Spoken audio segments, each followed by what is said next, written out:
পশ্চিমবঙ্গ শুধু নয়, সারা ভারতবর্ষের মানুষের আবেগ কাজ করছে, সারা পৃথিবীর মানুষের আবেগ কাজ করছে। এটা কিন্তু আর পশ্চিমবঙ্গ ভারতবর্ষের মধ্যে সীমাবদ্ধ নেই, এটা সারা পৃথিবীতে ছড়িয়ে গেছে। এরকম একটা আন্দোলন এই ভারতবর্ষের ইতিহাসে কিন্তু কখনোই দেখা যায়নি। সেই আন্দোলনের সামিল না হয়ে অর্থাৎ নিজের বিরুদ্ধে নিজেই যুদ্ধ ঘোষণা করে কি করছেন আমাদের তৃণমূল।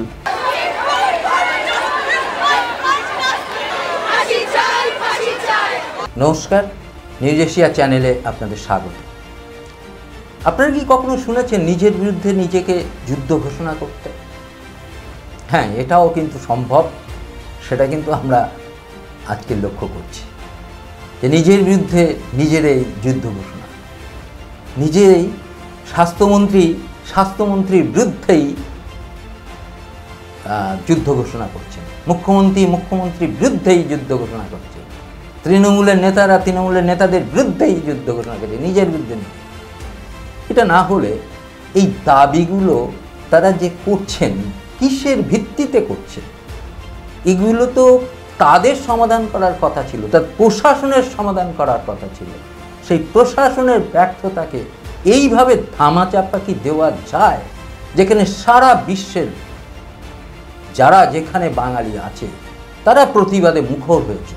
দিল্লির মতো শহরে যেখানে হাজার হাজার মানুষ মোমবাতি হাতে নিয়ে তারা পথে নেমেছে, সেরকম একটা জায়গা শুধু দিল্লি না, সারা ভারতবর্ষের বিভিন্ন জায়গা, গ্রামগঞ্জ থেকে শুরু করে এমন কোনো জায়গা নেই যেখানে হয়নি। টরেন্টো থেকে, লন্ডন থেকে, প্যারিস থেকে শুরু করে, ইতালি থেকে শুরু করে কোথায় হয়নি, সর্বত্র হয়েছে।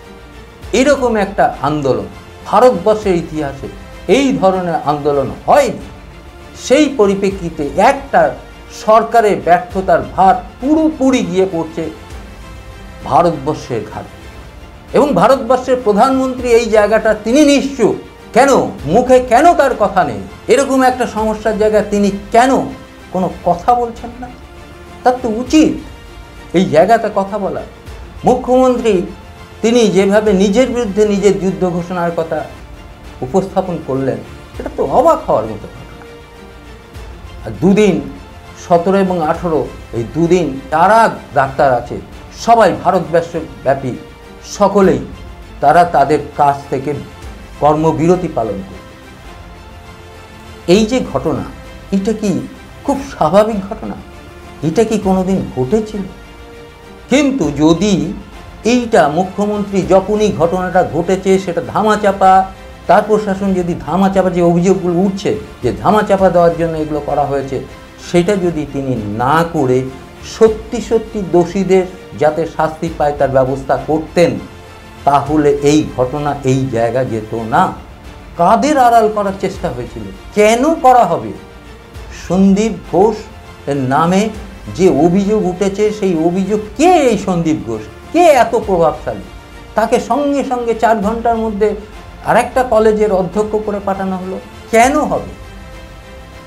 কি স্বার্থ সেখানে কাজ করছে? প্রশ্নগুলো তো সাধারণ মানুষের, এবং এই প্রশ্নগুলো সাধারণ মানুষের যেভাবে স্বতঃস্ফূর্ত যারা আন্দোলন করে রাস্তায় নেমেছে, তাদের স্বতঃস্ফূর্ততা যখন মুখ্যমন্ত্রী লক্ষ্য করলেন, তারপরেই এমন একটা ঘটনা আরজি করে ঘটল যেটা একটা অভিমুখটাকে অন্য অভিমুখে নিয়ে যাওয়ার চেষ্টা করা হলো। এই অভিযোগটা আসছে, কিন্তু এইটা কি সঠিক হলো?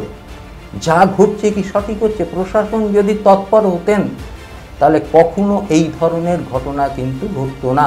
আরজি করের এই ধরনের ঘটনা কিন্তু হঠাৎ একদিনে ঘটেনি, এতে অনেক দিন ধরে কিন্তু পুঞ্জীভূত হয়েছিল, এবং তার কিন্তু একটা বহিঃপ্রকাশ কিন্তু ঘটেছে। আরজি করের এই যে প্রভাবশালী যে সমস্ত ব্যক্তি বলে শোনা যাচ্ছে, একটা শ্রেণী যারা একটা চক্র এখানে কাজ করতো, সেই চক্রটাকে ধরার ব্যাপারে কিন্তু সেই রকম কোনোভাবে উদ্যোগ নেওয়া হয়নি, এবং সবাই কিন্তু জানতেন। এখানে শান্তনু সেন অনেকটাই সত্যি কথা বলে ফেলেছেন। সেটা হচ্ছে যে সত্যি অনেক কথাই মুখ্যমন্ত্রীর কানে কিন্তু যায় না। স্বাস্থ্য দপ্তরগুলোতে বা হসপিটালগুলোতে কি হচ্ছে, কোন হসপিটালে কি হচ্ছে, কোন মেডিকেল কলেজে কি হচ্ছে না হচ্ছে, সমস্ত কথা, সঠিক কথাগুলো পুঙ্খানুপুঙ্খ কিন্তু মুখ্যমন্ত্রীর কাছে যায় কিনা সন্দেহ আছে।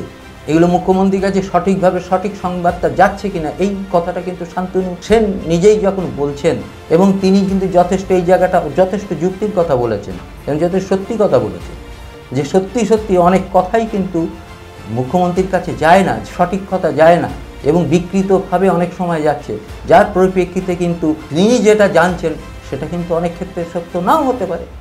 আর এইরকম একটা জায়গা থেকে যে আন্দোলনটা সাধারণ মানুষ স্বতঃস্ফূর্তভাবে করছে, তাদের যে আন্দোলনের সামিল হওয়া মুখ্যমন্ত্রীর উচিত ছিল, সেই আন্দোলনটাকে সমর্থন করা উচিত ছিল, সেখানে না করে মুখ্যমন্ত্রীর বিভিন্ন যে সাংসদ, তৃণমূলের সাংসদরা যে সমস্ত কথা বলছেন সেটা কিন্তু যথাযথ নয়।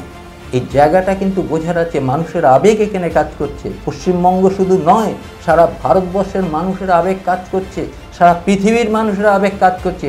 এটা কিন্তু আর পশ্চিমবঙ্গ ভারতবর্ষের মধ্যে সীমাবদ্ধ নেই, এটা সারা পৃথিবীতে ছড়িয়ে গেছে। এরকম একটা আন্দোলন এই ভারতবর্ষের ইতিহাসে কিন্তু কখনোই দেখা যায়নি। সেই আন্দোলনের সামিল না হয়ে অর্থাৎ নিজের বিরুদ্ধে নিজেই যুদ্ধ ঘোষণা করে কি করছেন আমাদের তৃণমূল জানা নেই। অতএব আপনারাও দেখছেন, আমরাও দেখছি এই আন্দোলন কি হয় না হয় এবং এই আরজিকর কাণ্ডের শেষ পরিণতি কি হতে চলেছে, বা কিভাবে সিবিআই এর তদন্ত সঠিকভাবে করতে পারে কি না, অনেক প্রশ্ন রয়েছে। আগামী দিন তার উত্তর দেবে। আমরা আছি, দেখছি, আপনারাও দেখুন, আমাদের সঙ্গে থাকবেন, আমাদের চ্যানেলটাকে সাবস্ক্রাইব করবেন। নমস্কার। নিউজ এশিয়া, গণতন্ত্রের কণ্ঠস্বর।